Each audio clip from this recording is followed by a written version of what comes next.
مصري جزمته بدماغك يا احمد يا حلمي. امر وكل الخرا فيه.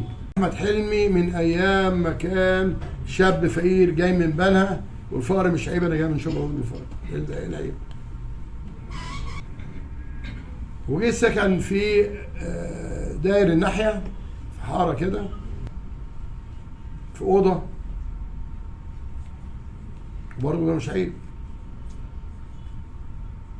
انما انت يا احمد لما تهين المصريين، الراجل المخرج اللي قاعد تقول له انت قاعد صف اول، ده تلاقيك مع تقول له انت جنسي مصري جزمته بدماغك يا احمد يا حلمي. الفيلم اللي انت عملته باسم مصري بتاع النوم في العسل، واضح ان عسل اسود، عسل اسود واضح انك لسه العسل الاسود. والفيلم ده من حسن حظك انه اتذاع قبل 25 يناير او نزل قبل 25 يناير في الهيصه.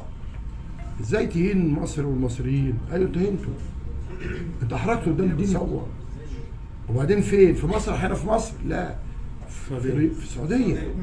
انما عايز اقول لك كلمتين يا احمد، اللي يسمح لزوجته في فلع البتاع وتحطه في شنطتها قبل ما تخرج يبقى مش محترم. هتقول لي ده تمثيل؟ التمثيل ده مش قدام مصورين؟ مثال المفروض انت جاي تقول ولا تشام طيبات العمليه مش ناقصه يعني. ها؟ قلعته وحطيته في شنطته يا خارجه. فين ناخد الفلاح بتاع بنها؟ هو ده الفن اللي بتعلموه؟ فمش غريب عليك انك توافق على المشهد ده. وطبعا الفيلم كله بقى زنا ومحارم وخمر وكل الخرا فيه. اللي يوافق على المشهد ده عايز اعرف انت ايه علاقتك بثوار 25 يناير؟ رايح الميدان انت كمان. ده انت مش مليونير، مل ربنا يديلك ويزيدك. عيب. بس اقول ايه؟ فين اشرف زكي؟ تاني؟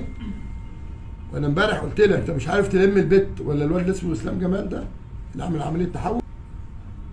انا مزه؟ انا حلوه؟ ايه ده؟ ايه الخرا ده؟ يا نهار ابيض.